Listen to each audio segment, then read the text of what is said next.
Thank you guys so much for being here. I am with the Foothill Catalog, Alex and Cynthia. First of all, I'm just a neighbor. I lost my house and I've fallen into this path of getting out the information about what's available to people. And you guys have been on my radar almost from the beginning. And I was just speaking to folks from the Altadena Collective.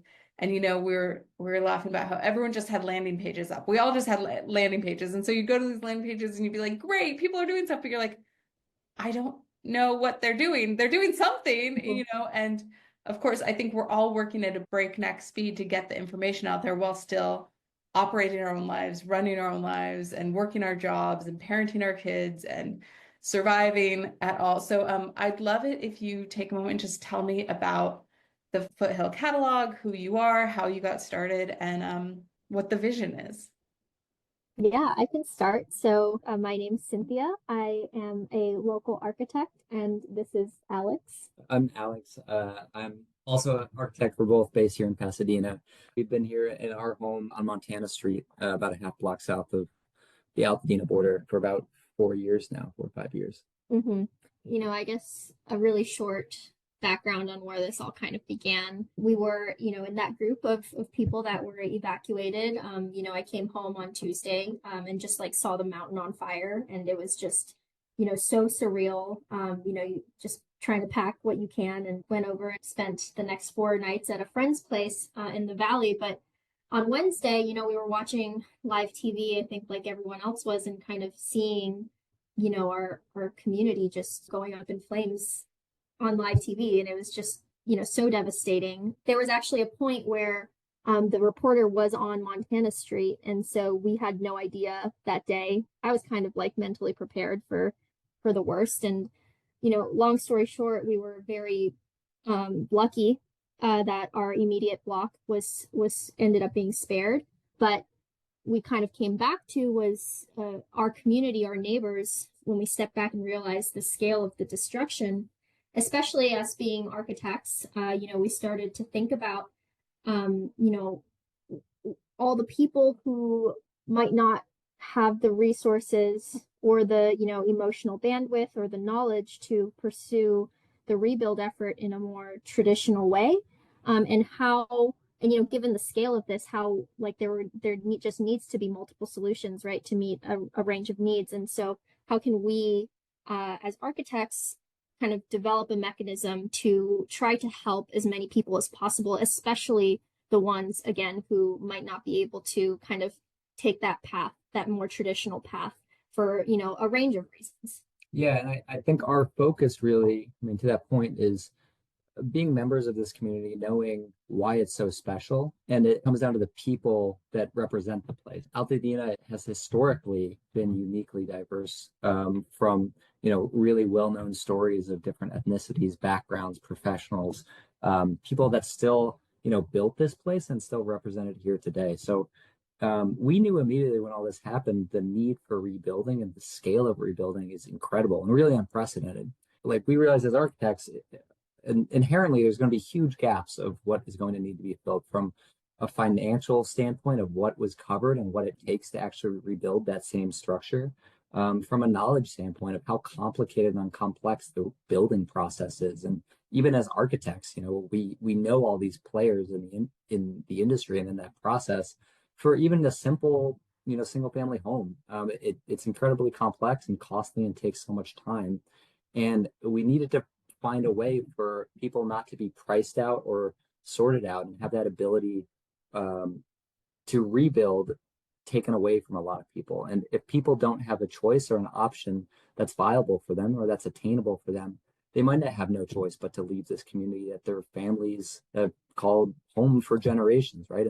And those are the people who have been here, who have built their lives here, whose families have been here, that make up the soul of this community and who we can't afford to lose. And so again, like Cynthia said, trying to provide a mechanism, an alternate way of rebuilding and keeping people in control of their property while also retaining the really distinct and palpable identity and sense of place that also is why people have stayed here for generations, right? The architectural heritage and history and the different styles, from your small 800 square foot craftsman bungalow to your sprawling, Spanish revival mansion in the States. All these people live in harmony on a single block. So how do we maintain that eclectic mix of character within the built environment that ultimately is reflective of the people as well?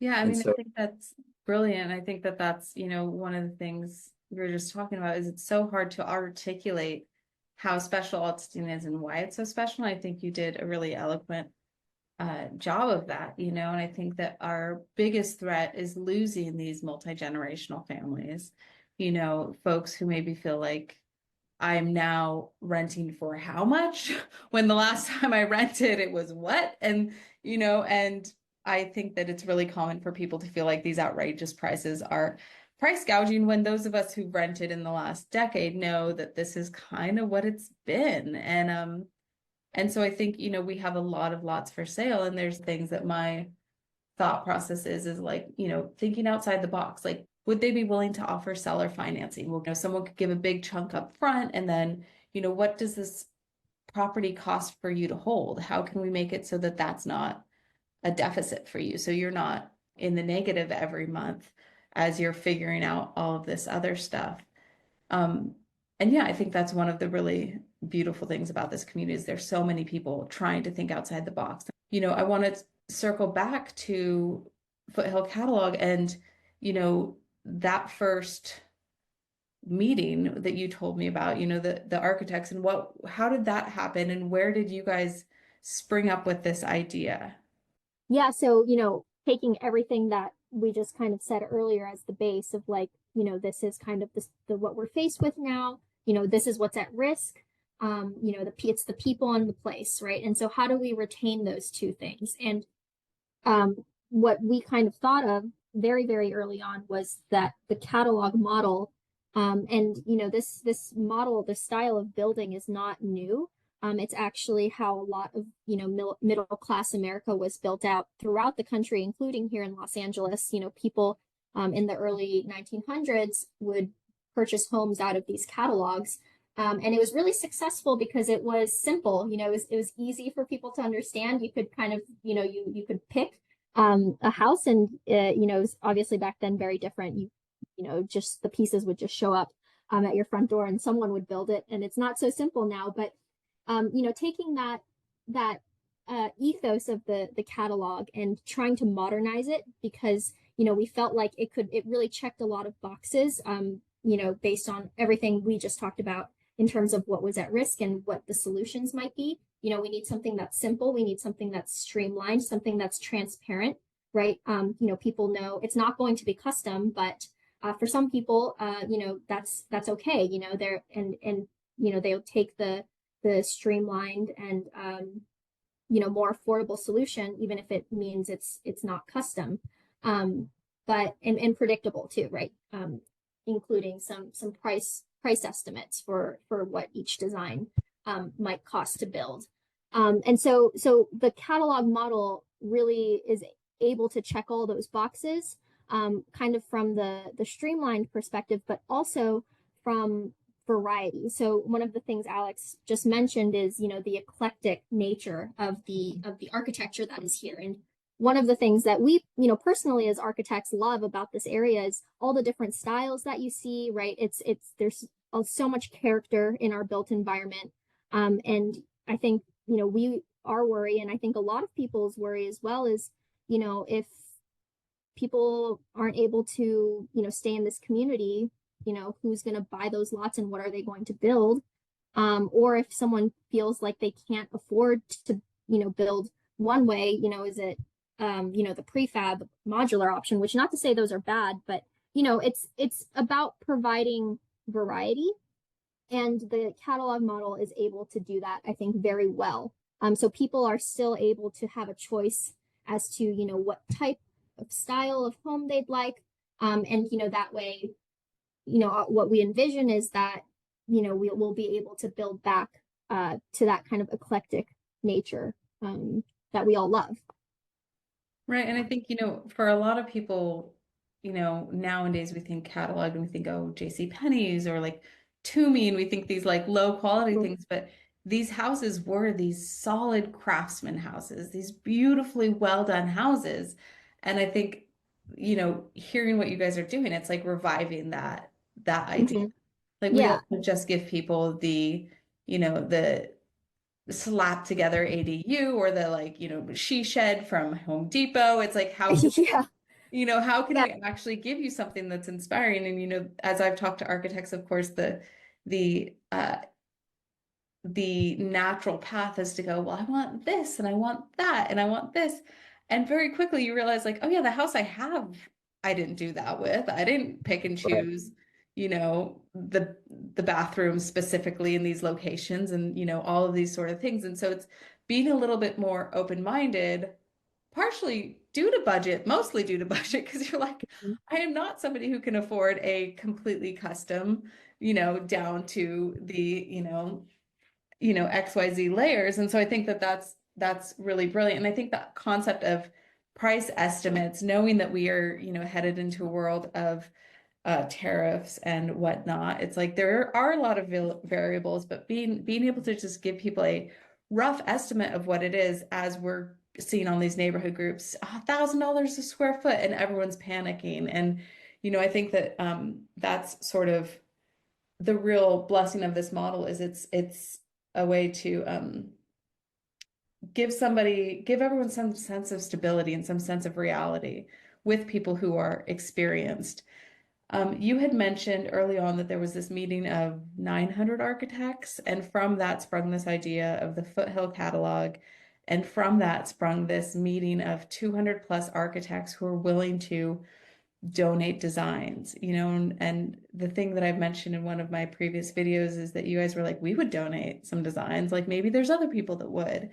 And in our last conversation, which was really the core idea of this whole podcast, is like the conversation I had with Cynthia was brilliant, and I need to have everybody have this. Otherwise, we're just going to have the same conversation 3,000 times, Yeah. And so, you know, last we had talked, you had yet to have that meeting with the 200 plus architects. What did that look like? Yeah, I mean, I can, so I'll to a step back. So the 900 group call was like the AIA, which is the American Institute of Architects Los Angeles chapter, held. They started this wildfire task force, and there was great turnout. I think the design community, especially in Los Angeles, just like everyone, just so deeply affected by what happened. And I think we recognize that in this case, our skill set and our knowledge can really help people. And this was like 2 days Yeah. after the fire, Yeah. right? And so I mean it was pretty inspiring to see, how the design community is coming together to support how they can, whether that's through education or through SAP training, or through designs. And then yeah, when we spoke, we were getting ready to have kind of our initial kickoff call in the Foothill Catalog, of really starting to engage with architects and designers, and we're kind of in that process now. So I'll let Alex Yeah, and give an I think update on we've that. realized we had a Zoom call with about 100 people who made the call, and then we spread it out to our whole contact, and we kind of pitched like an initial model of what we thought people would be, what we had heard would be a good way for them to engage. And we got a lot of feedback from the call, of people who were like, yeah, let's do it, and then people were like, hey, I actually want to maybe do this other route where I actually want to maybe retain control over drawings, where I want to do more and develop more, but still have varied levels of control. So we realize there's a lot of different flavors and flexibility of how architects can get involved. And it's kind of an unprecedented model, or at least in the contemporary sense, of what we're trying to piece together. And I think there's a lot of goodwill and a lot of sentiment out there of how we can provide quality design from professionals, and how that can be their charitable effort towards this good, right? How we can use our skills as a way of giving back to our community. So from that call, that was just an initial start. It was really helpful. Then we've been talking with so many other professionals of, hey, how would you want to get involved? Would you just kind of submit a concept design, or would you take on a full set of permit drawings yourself? And I think the way people interact with us will kind of vary, and depending on how they see fit. And I think just providing that management role or that aggregator role of bringing together all these professionals, and not just architects, but engineers, um, landscape architects, interior designers, and builders, of course, even too. Mhm. I think that's kind of our role in this process, is to piece all of these experts together, and that collaboration results in efficiency and predictability, and ensures better quality ultimately at the end of the day. Mhm. Yeah, and yeah, I mean, also just making sure that, you know, as an organization too, we're really uplifting the design profession and, you know, really you know, celebrating their value and what they're bringing to the table. And that's a big part of why, you know, we're kind of doing this crowdsource challenge almost for the concept design phase, because we really want to celebrate all of the different you know, the creative minds of Los Angeles and beyond, really. Um, and really highlight you know, the talents of these architects and designers. So yeah, it's you know, we really view it as like a big collective effort ultimately. Right. And I had heard, after the fire, there was students from the Midwest reaching out, being architecture students being like, we want to help. Like, let's figure out how we can help. And this idea that there's people all around the country, all around the world who are like, hey, and how can we pull together? And I think collectively as a world concept, we know that we're headed into heightened disasters. And so I think, as we have our predecessors of the tub fire in Paradise and, Colorado and all these spots, it's like we get to sort of polish the edges and think of new ways to help, think of new ways to pull together. And that's, really brilliant and beautiful. Um, one of the things you had mentioned was talking to the county, figuring out how to expedite permits, and also the data that they've given you, the data that they've provided you with of the houses that were burned. Can you speak on that? Yeah, so I've actually been really, I guess, pleasantly surprised at how engaged and passionate the county is, and their officials have been at trying to solve these problems and help people solve problems. So, they have all access to all this assessor's data um, and other data related to what was damaged, what was destroyed. And, for us, that's really important, because I think what we want to build a catalog that's very regionally specific, and not only to the architectural style and character, but also typologically when it comes down to what types of homes are relevant for Altadena and the Foothill region. And that comes from assessing what we had, right? What has been built in the past, what we have now, that will ultimately inform what is appropriate to build for the future. So, all these different metrics from an urban perspective of lot frontages, lot areas, type of homes from a 2-bed, 1-bath home to a 4-bed, 2-bath home, what the distribution of that across is. And then that will inform how we create designs that are appropriate for a mid-block condition, for a corner block condition.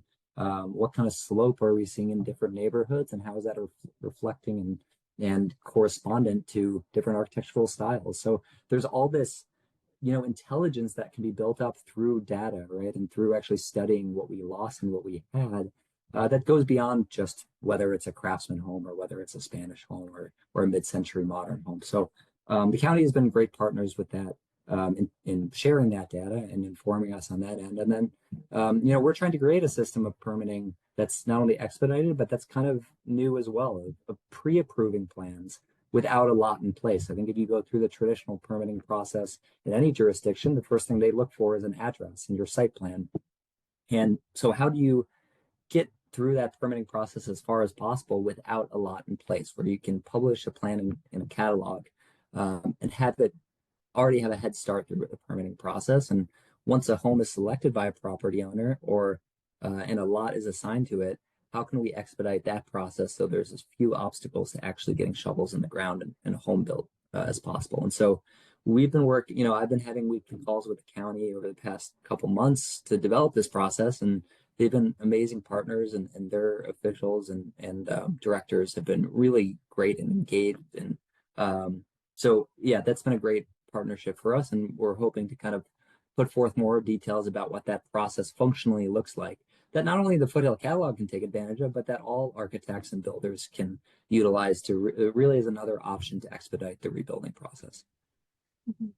Yeah, and I think, LA's great because we had a smaller version of that with the ADU version, the Right. ADU model where it was like, hey, these are the pre-approved models. If you go with these models, you don't have to do, the permitting process, or it's less. You'll have to do engineering and stuff, but it's not going to be as strict. And so it's wonderful that that was like sort of the baby step that led to Right. this larger sort of concept. Um, Yeah, and the spirit of that is the same, right? It's like how do we get as close as possible to construction as we can, right? And how can we have predictability, compromise predictability with quality and speed, and cost, right? All at the same time. So yeah, it's trying to take that model and that spirit and improve upon it at a larger scale. And it's really great to hear that the county is showing up for these conversations. Totally. I think, we have a lot of information in the neighborhood groups that is helpful, and then a lot that's not, and I think that a lot of people feel really failed by the government and the sort of infrastructure of our neighborhood. And so to know that there are people doing that footwork is really great. There's somebody posted recently that they're just now approving designs from November, but it's like, okay, if we have this model where we're doing a collective approval, then it's a different animal, it's a different beast, and I think that that's really the path forward for a lot of us. Yeah, and I think the county officials and people who work for the county are a lot of them are part of this community too, right? And have a personal vested interest in seeing it rebuilt. And so yeah, there's a long road ahead of us, and it's not only the passion, but it's the execution and the organization that will definitely be necessary too. So these kind of partnerships and collaborations will definitely have to continue as we move through this process for sure. And Cynthia, you had talked about, the data showed that most of our houses were between 1,200 and 1,500 square foot, three bedroom, two bath, sort of that was sort of the model of houses that were the bread and butter, so to speak. And you talked about the bell curve and how it was really, um, those were the ones that it's like, okay, well, how can we help those people just because that's the quickest way to help the most people? And is Mhm. that still the path forward at the moment? Yeah, so yeah, to kind of bring back the bell curve analogy, starting out, the intent is that yeah, we'd focus kind of at the top of that bell curve. That's kind of informed by the data, based on, square footage, bedroom bathroom count, lot condition, and then, eventually, hopefully work our way out, to kind of capture, again, as many people as possible. But yeah, that's kind of where we're starting. And yeah, we're starting to, develop some initial plans that kind of capture that top of the bell curve, with the intent of moving out. Yeah, and we're a nonprofit, right, that started right after the fires. So, we're young and building our capacity too. So, time is, there's an incredible sense of urgency that we're trying to meet. So how can we be most efficient as we're, building our capacity and reaching out to funders and trying to acquire resources that ultimately will result in more designs and more options and more efficiency in how we produce designs and the more we can offer to this community, not only for that top of the bell curve, but for outliers and more irregularities or more specific conditions throughout Altadena. Yeah, and something I just had this thought based on something you just said. Um, but of course I was writing down the next thought and I was like, oh, that's a first thought. No, I know we've realized how like complex and like it's a very simple idea, right? It's like the catalog home model, Mhm. but then for better or for worse, there's so many complexities and then ways we can take it and ways it can go or like why this is great. And it's like even metaphorically, it's like the home catalog, the Sears catalog, like built the American dream in the 1920s for so many working class families across the country. And now in this disaster situation, it's like we're looking to do the exact same thing. Like that spirit is the same. It's like, oh, this all makes sense of history repeating itself. But then you get into like all these conversations with the county and like, okay, what does do you need to do a soils report? It's like, okay, what kind of foundation types are these lots of like, there's so many other details that you can get so granular and then so high level, but it's all really exciting and all equally important. So we're constantly buzzing around like with all these ideas and things we'll keep track of, and I try and keep fervent notes, but I don't know, I probably could be a little better organized myself too. Absolutely. I remembered what it was, which was just that what do you guys, as this is going out to the community, what do you guys need? Do you need college volunteers that need an internship? Do you need more funding? Do you need, somebody who's just going to do data entry? Like what is, as we're putting sort of these calls out to the community, is there some bullet points that you're like, oh man, we like this person, if we can pull this person from the ether, it would really help. Do you have those sort of vacancies and needs right now? Yeah, definitely. Yeah, I would say absolutely. So, like Alex said, we're a new, pretty small organization that was, born out of this tragedy, and I think we've accomplished a lot in the past couple months with our 100% volunteer group, and the volunteer group is growing, which is really really amazing. I've personally gotten to know so many wonderful people in this community, and we continue to slowly build out our volunteer group. And so we're always looking for people who, have a skill set or an interest and, would like to help. Not only from, of course, we're doing the architecture and all the design and stuff, but then what we're realizing as two architects, is that there's all this stuff in the background that, also needs to happen simultaneously from like an operations and, as a nonprofit, growing the organization in that way. So we've been able to, again, meet a lot of different people because of that, because it's not just one facet, it's multifaceted, and it all is important and it all needs to happen at the same time.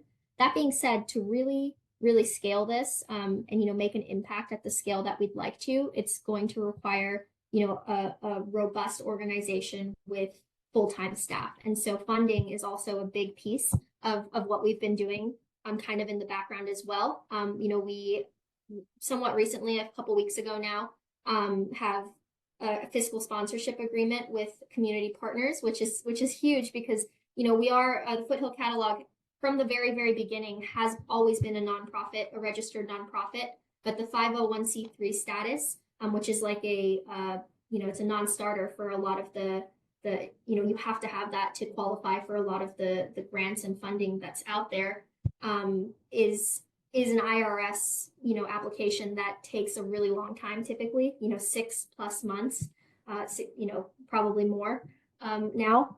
But given the time sensitivity of what we're doing, we just didn't have the time to, go through that process in a typical way. And so now having the fiscal sponsorship, really allows us to be eligible for some of the larger sources of funding, which can then essentially translate to staff and time and energy that can all be channeled into the production of the catalog in all of its different facets. Yeah, and I think what we've realized has been super useful and really exciting and touching from the community outreach we've done is that the collective voices of people in the community who have talked about us or spread the word of like this is something that we see as useful for the community, that reaches the higher organizations and officials and higher levels of power that including yours, Frankie. I've gotten so many notes of like I've heard from Frankie, and I was like, oh my and goodness. That's exactly what we want to channel is we want to be the voice and the spirit of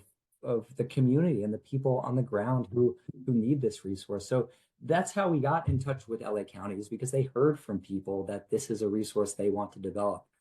That's how we heard from some funders of like, hey, we've heard about you guys. People are talking, like we love what you're doing. So I think just even spreading the word and people's networks, engaging their networks and saying, hey, these are the resources out here. The Foothill Catalog is something that could be amazing for this community. That word of mouth, natural, organic spread of our movement and our initiative really handles a lot of other things, and that goes to funding, which of course is a huge need as a nonprofit.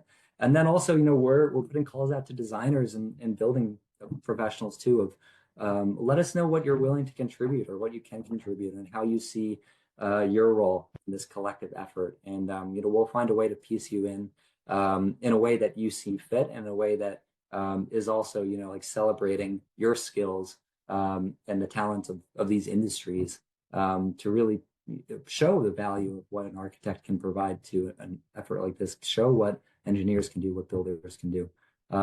So yeah, a lot of needs, but I think that community voice and that community spirit has really been amazing for us, and we want it to continue to be that way. Absolutely. And I just heard from a community activist called Courage, named Courage, and he's just super active on all of these Facebook groups and reached out to me today with a list of a spreadsheet, a Google Doc of Altadena organizers and their contacts. And they've built this massive catalog of, going through the groups and be like, who is here? Who is actually doing it? Who has momentum?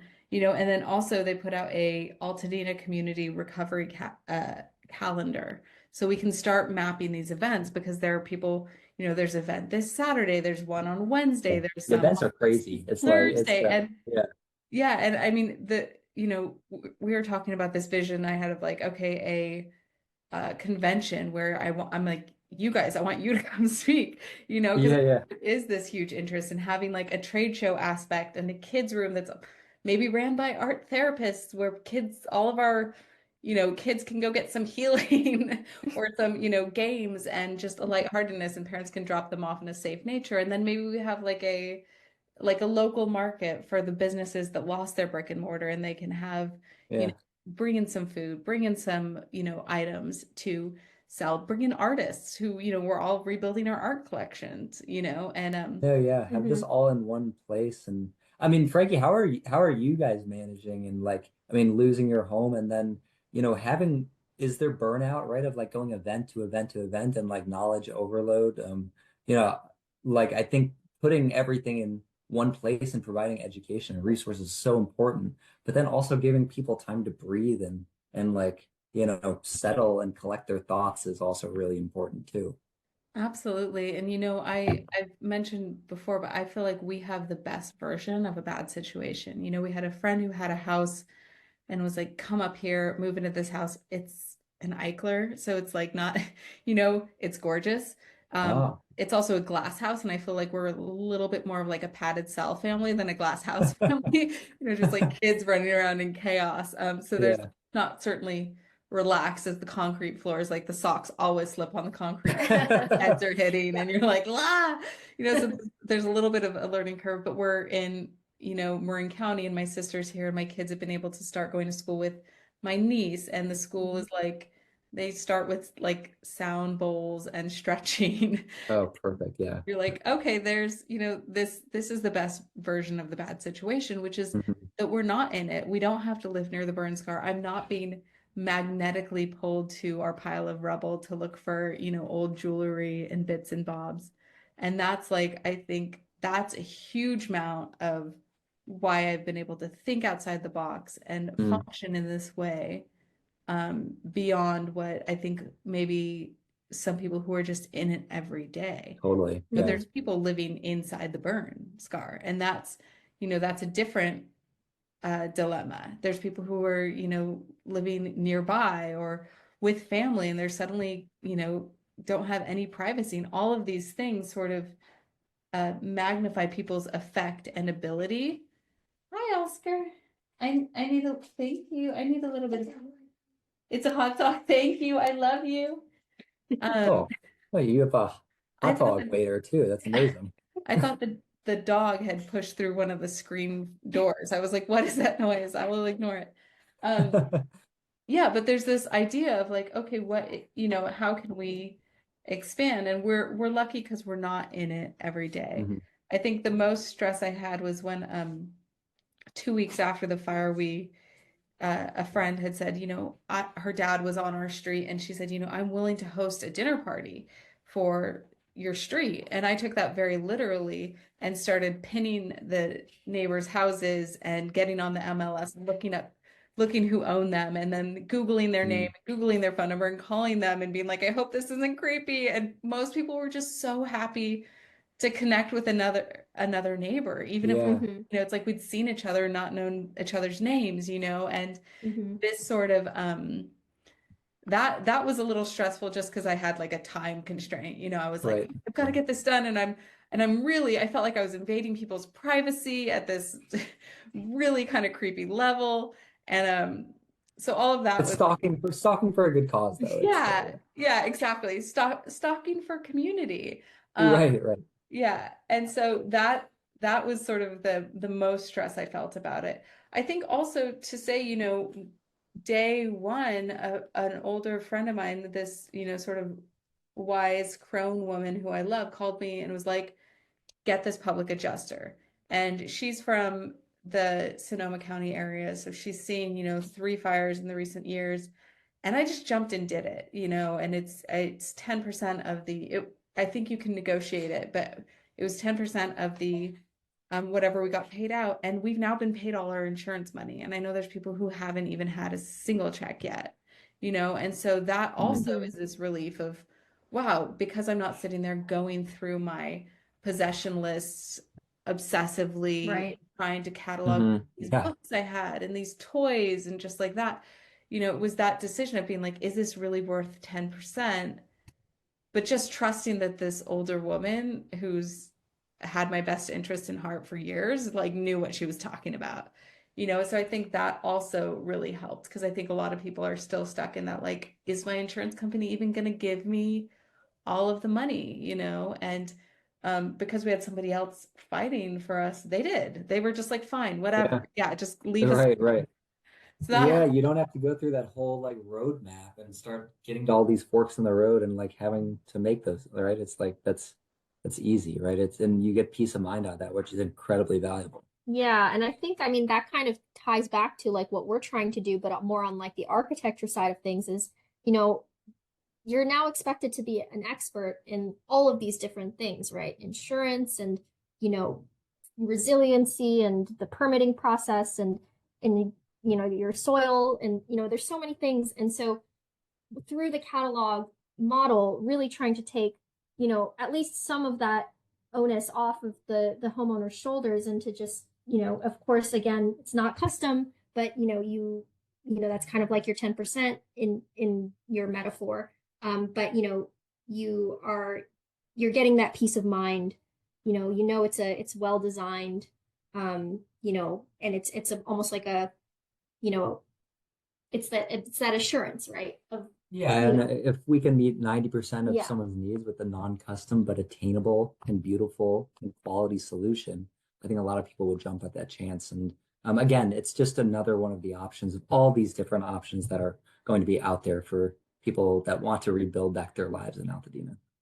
Absolutely. And I think, one of the things that's become apparent to me, our lot just got cleared last week. And once your lot is cleared, your sense of urgency kicks up. You're like, I should do Oh yeah. something, but then there's also this benefit in waiting until your neighbors' lots are cleared. Like both of our neighbors on either side, their lots aren't cleared. Anything we build is going to be re-kicked up with new stuff. And so and then thinking about, sort of the Altadena collective model of like trying to figure out how we can build as much at the same time as possible, how we can pour Hmm. foundations at the same time, how we can get, workers going from lot to lot to lot to lot that are all in a row. So we're not, running all over town. Like I know that when we'd first heard of the Army Corps of Engineers coming, our street was like, if we all get our ROEs in, we'll be the first neighborhood to get it done. And it turns out that's not how it's working. They're tracking these Yeah. machines one neighborhood, house to house to house based on, I think, the order that they received Mm, your thing. And so there's things like that where like they're doing incredible work. They're also kind. They're really impressive at the scale that they're doing, but it's not, maybe the most efficient. It's not maybe, mm, the way that you would be like, maybe just look up the address next door and see if they've got their ROE and they'll put it Yeah, on the right. other side. Right. That sort of thinking. Um, I think too what we're up against is that because people aren't professionals, when we're talking about getting you guys volunteers or getting you guys more help, there's this idea of like, do I even have the skills to do these things, Yeah. And I think particularly about our seniors and people who are retired and who have the space to do things, and maybe do have the years of skill sets from previous work exposure, whether that's project management or communications or just, you know, connecting people and collaborating. It's like there's this idea of like how can we expand beyond what we think is possible, you know? And I was, you know, I'm like, okay, do we reach out to Pasadena Tile Company and buy them a new kiln and you know, ask if they need 30 volunteers who want to learn how to make tiles? Like, how can we kind of localize this, give people a purpose? Because I think there is a real hunger for Yeah. that, you know? Hmm. Yeah, and just to give back in some way, right? There's this huge, yeah, hunger or desire to like, where can I, and not only from people who are part of this community, like it's like nationally or all over, like they're asking, how can we help? And I think it's channeling all this sentiment and goodwill towards a productive end and a collaborative end. So we're all kind of joining hands and moving forward in one unified manner. It is also part of why I think the catalog can be a great you know, aggregator of all these different professionals, but also just people that have different skills and abilities um, and talents and desires. So yeah, that's I mean that's something that's and you touched on it. I mean, you know, like knowing now, meeting all of these neighbors and people in the community, I think we've seen how amazing Altadena is and how people love it in this foothill region so much because of now this unification that we've seen amongst neighborhood groups or church groups. And, you know, even as everyone has been dispersed, I think the unity has never been stronger. So, yeah, it's something we really want to continue and then functionally mobilize to actually achieve results.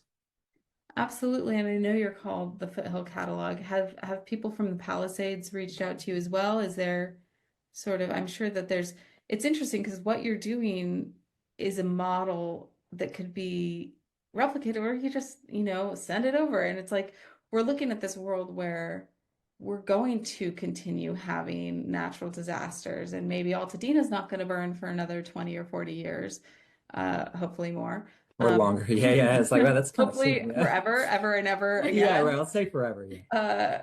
But you know, there's this idea of like, okay, well, what we're doing here is sort of is creating like I was talking with a friend who works for the county and we are just saying like we need a handbook, just something that's like, so your town burned, like a little scene, you know, mine too. Here's what we did, you know, and just Yeah, yeah. getting this information out there, you know, but you know, I think as far as that goes, how important do you guys think that it is that people sort of build back with this uh, consciousness to the environmental disaster aspect? You know, of course, there's passive houses which are entirely sealed, so you're not getting any pollution.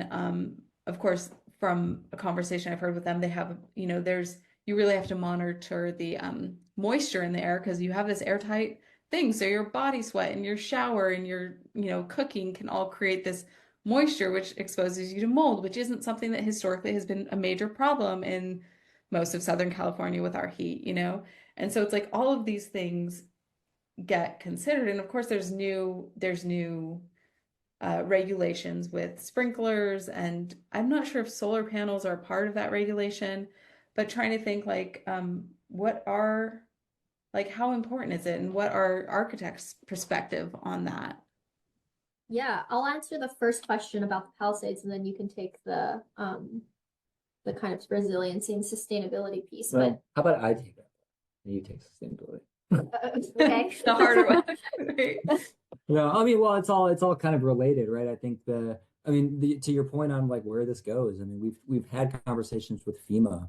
Like I've gotten coffee with FEMA officials who are like, this is an awesome idea that is something where we're going to Hazard, Kentucky next week, and they are devastated by flooding every year, but no one talks about Hazard, Kentucky. No one talks about these rural towns in North Carolina that could utilize this same resource. And it's again something that, and it's not something that we've developed new or pre-approved plans. It's something that we just originated. But a lot of, you know, we've had I guess the luxury, but I mean, if you want to look at it that way, of other people who have gone through this situations.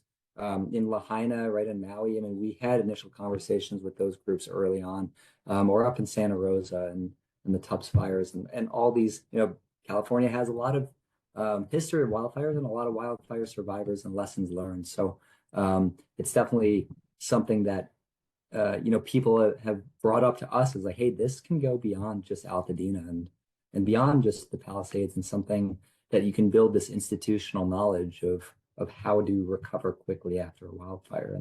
And I wanted you to take the resiliency and sustainability because you just made a post all about this. We did. Yeah, but just one final note on what Alex said. I think, something that we really think is important is, regionality, right? And so like the Foothill Catalog was developed for Altadena and Pasadena because there are things that make this place this place. And I think some of it could also apply to the Palisades, certainly. And we have had messages from some people in the Palisades. And my response to them is we'd absolutely be open to sharing this. And it's really what kind of complicates things is mostly the jurisdiction of approval. Obviously, we're dealing with the county here. The city of Pasadena has actually also been involved in some of the conversations with the county, so they're kind of on the same page, but they're separate. And then city of LA is like a totally different, jurisdiction. So that's kind of the only, I guess, complication there of like transferring this kind of like one-to-one. But to broaden the conversation, this model could certainly be applied anywhere. And like I think the beauty of all of these different places throughout the country is each place, a lot of times has its own character. And so, making sure that in whatever form the catalog takes, it could be applied very specifically to that region, to celebrate that specific area's place and its heritage and, everything that people love about, that particular area, I think is something that we'd love to see, if and when this does move forward. That's a big piece. Yeah, again, and the people and the place, and they're representative of each other, not only in Altadena and the Palisades and beyond. Mm-hmm. But anyway, on the topic of sustainability and resiliency, absolutely. I want to say I love that because, the thing is we are on a hill and it is different than looking at, it's like the house I toured, the Linda Talman house was in Joshua Tree and in Yucca, and these lots are flatter and it's a completely different version. And so you're touring these houses and being like, how does this apply to mine? Am I building on a platform foundation? And like, what does that even like, how does that affect my backyard? It's like these ideas that don't, we're bringing in something that's beautiful, but not really taking into account the topography of mountain life, And of course, there are a lot of houses on the flatlands that also lost. Right. And that's how these traditions and this character was built, right? I mean, when people first settled here, I mean, they built what they could, what was most efficient because of the climatic challenges or the type of earth that they're building on, or the land, or the type of people that were there and what they had known before. So that is all, and that's still, I think that still happens, but to a lesser degree today, where there's a lot of globalization and homes that can be built anywhere, right? In California and Texas, or in in the East Coast as well. And I think a lot of people, when you start losing that sense of place and that locale and that character, you start to lose that connection with your home and where you live. And that's why I think as we've moved further and further into the 20th century and the 21st century, places like Altadena that still have that palpable character and heritage and sense of place, where you can walk down a street and know where you are, and where I know that this is Altadena, I know this is the foothills. That's becoming rarer, right? And it's worth fighting for, and worth building back and creating solutions to how do we retain that, because I think within 24 hours, just like the people are at risk of not being able to come back, the place is just as much at risk of not returning. Yeah, and I think, but on the kind of the plus side of modernization is now we have this incredible knowledge and expertise on sustainability and resiliency, right? There are some like incredible technology, materials, we just know more about, how like the best way to build sustainably and, with kind of fire hardening in mind. And while we still believe all of the things that, we talked about with regional specificity and character, at the same time injecting that design intelligence from a sustainability and resiliency point of view is absolutely, an important conversation for anyone to have, no matter what avenue of rebuilding you choose. There are some best design practices. Of course, building to the code is, number one, but best design practices, that don't necessarily apply to like a specific style. It's not exclusive to any one type of architecture, but things that we can all be thinking about, whether it's the detailing of an eave, or the way the landscaping is done, or the way an attic or a crawl space is detailed, the materials that you choose, all of those things are not specific to a style. So that's definitely something we're thinking about through our kind of catalog design development. What we'd love to do is make these best practices accessible and almost like a standard, like standardize them in the catalog to make them so that anyone can access these best practices and good design. Yeah, and I think that's brilliant, and really, one of the things that has stood out to me with every organization, every person I've talked to, is this idea of not leaving people behind, not letting people, not letting, but not wanting people to have the choice Mm-hmm. and not just be forced to build a 1980s house, something that's really sort of up to speed with what's happening in their neighbors. So we don't get that further, inequality that has historically been characterized by gentrified neighborhoods and stuff like that. Yeah, and I think it's again goes back to options, right? It's like so people don't have to choose, this custom brand new home that is really going to be unattainable for a majority of people, but they don't also have to choose, or settle for what is not representative of what their vision is for the future and for the future of the community. So again, if we are, one of these options that can be kind of in the middle or provide a range of options and a range of scales that can be a lot of people's needs based on what they had and what they currently have and where they want to be in the future. That's wonderful. Yeah. And you had mentioned that, a lot of these architects are donating their designs, and a lot of you were saying some engineers are donating their services as well, their skill sets. And how much of the budget for rebuild is that traditionally? Like, how much does that save people when you're looking at like the overall cost of building a house?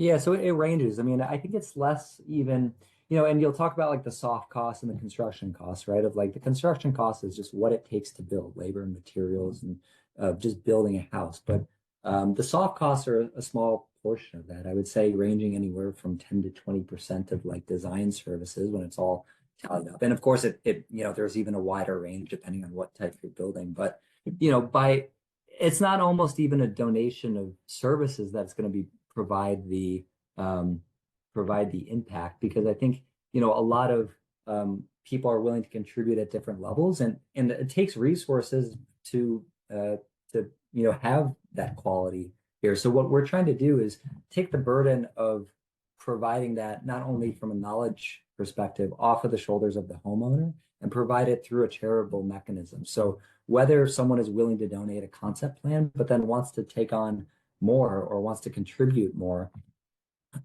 we're trying to take that off the shoulders of the homeowner. But then what the real value comes in is that collaborative process that we're engaging is by making the actual product more efficient in terms of how much it actually costs to build that home, right? Or how we can utilize prefabricated assemblies and materials to still piece into the same quality design, but cut down on the time and cost of what it takes to deliver. So I think we're really feeling through, especially on the professional side, right? Like how engineers and how architects have to can contribute and are willing to contribute, but are also being compensated and covered too for their liability and exposure that they're that goes into building a building. So I think we really want to balance, and value what professionals can provide to this process. And I think the real value of that is providing real quality but attainable buildings and structures and results. That is really the bulk of cost when it comes to rebuilding a home in general. Mm-hmm. Yeah, I think that's brilliant. We were talking about this just idea, like it feels like this is legacy stuff. It feels like this is life purpose stuff. I was falling asleep and I was like, oh, this is so much bigger than any of us. And there's this sense of like almost magic, just cosmic magic and how it's all unfolding. And there's this almost this hive mind. I mean, after I talked to Linda, I fell upon Linda because a friend had toured her house and one of her houses is stayed at one of the designs. And then I found out that she had some pre-approved ADUs. And then I went and talked to her and all of this stuff. And then I thought I was going to have to go out. I had started calling ADUs that had been pre-approved and started calling these designs firms that had been pre-approved on these ADUs at the LA County website. And I was just like, and then little do I know, you're doing it all. And I'm like, oh my God, that's brilliant. Like that's a huge, there's this total hive mind aspect, and I was talking about one of my dreams is to do this uh sort of a wholesale store where people, the Costco model of like, oh, how do we have all these items here so that somebody can say like, oh, oh, can we buy 300 toilets from you, but we'll get 30 for free or 700 doorknobs and how can we use our buying leverage as a community and to find out that Altadena Collective has an aspect with somebody who's already doing that and an interior designer that's pulling these the different materials to start building a catalog of sorts, to start building, these showrooms that show what you can get. And it's like, okay, great. Like there's such this massive effort to push forward in these unheard of ways, just like Right. completely outside the box. Yeah, and just again, the more collaboration working and you together, the more solutions, the more efficient this process can be. Yeah, so it's been great to see and great to see continue. And yeah, I mean, when it comes to like even like this Costco wholesale model of just like where can you go and just like figure out where your efficiencies can be. I mean, I think we're trying to even create that within the catalog itself of when you're going to rebuild on your lot. And you're looking for maybe not, you're not building your like for like, but what are the possibilities? And I think whether that's adding an ADU or whether that's building back a little bit differently, or a lot of people are looking for opportunities to maximize the value of their lot and to set up the next generation of success and livelihood in Altadena. So, I think all that and all those options we want to make as streamlined and as attainable for as many people as possible. So they really have all the information in front of them, and it's not on their shoulders to have to do hours and hours of research. And again, are left with feeling like, hey, did I make the right decision? Is this what I was supposed to do? So, yeah, trying to provide just as much peace of mind and as streamlined of a process for getting people back in this community as quickly as possible is the ultimate goal. Yeah, and I guess that brings me to like one of my probably last questions, which is what is your timeline? What's your vision for like, okay, the first edition of the catalog is out. Okay, people could maybe start the building process in September. Like what is like what's your sort of very loose concept? Nobody's going to hold you to this idea of what that timeline would be.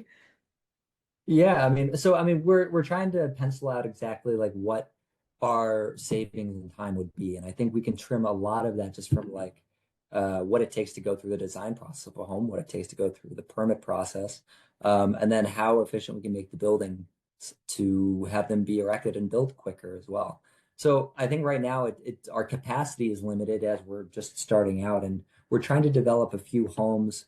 I think, like Cynthia said, starting with that top of the bell curve and a small collection of homes that we can phase out this catalog. I don't think it's going to be something that we print out and it's like, all right, we're done. Here's the catalog. I think it'll be constantly adding, and as we engage more professionals ourselves and then build our capacity to produce and manage more designs, that will be scaled out. So I think the initial catalog version will probably be a few months away. And I think the first actually versions of homes that we're working with, we're actually working with Habitat for Humanity to develop small, simple models that they have the intelligence and the infrastructure to build at an affordable cost, and that they can work through their network and know how to build, but that also we can fold into the catalog as your first kind of simple models of examples of what can be rebuilt, and make that available to the community at large. So that will probably be a couple months away. And then I think, starting with, we'll see what comes back from this initial concept wave that we put together. We're looking to probably have a community workshop event to showcase a lot of these designs, probably in early May, I think. And then from there, it's, figuring out what our capacity is, what kind of funding we have to build the resources to take designs from concept, get permit, and then get permit into the catalog, and start marketing to people, connecting with builders who can be prepared to execute those designs for predictable time and cost estimates. So my timeline would hopefully be, the summer we'll have a small, robust collection of catalog homes available for people to choose. And then, as we go further and further down the road, hopefully our capacity is increased from more resources and volunteers and funding. And we can kind of scale and create as many options for people as possible.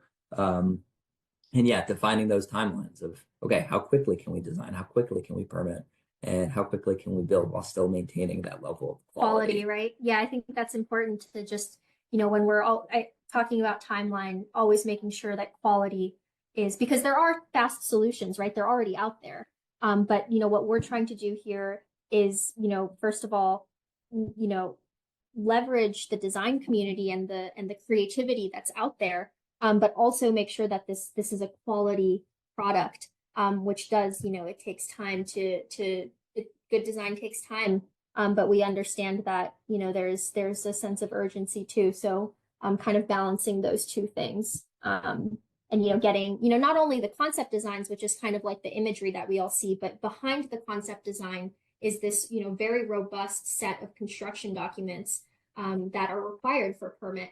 And putting that together is also a pretty laborious process. And that's something that as architects we work through every day. But if someone's kind of never been through that process before, it is there is a lot that goes into that is behind the design that is actually, that's the set of documents that a contractor eventually receives that can then is the blueprints to build the home. So yeah, we're working through all of those things. And trying to keep people updated too, as Yeah. our as our roller coaster of a nonprofit kind of progresses and grows, right?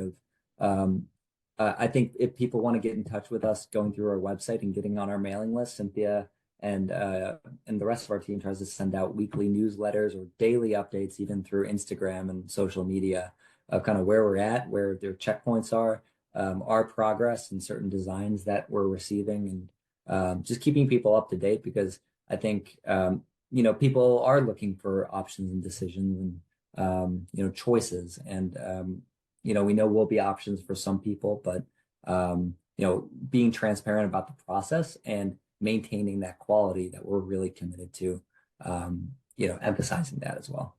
Definitely. I think, one of the minor threats, not a major threat, is that, Governor Newsom has pre-approved us to put in ADUs or put in mobile homes and get that process going.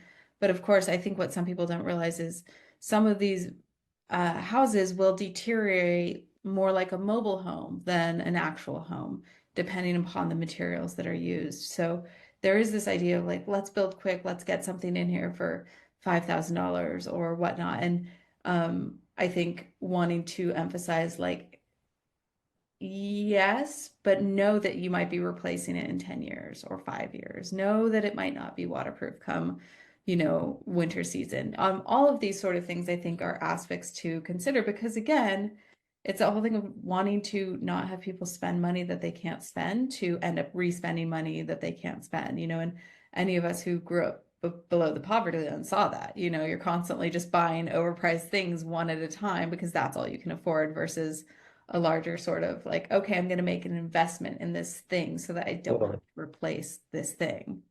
Yeah, and I think like your situation, Frankie, of like, okay, my lot is cleared, but let's take a breath.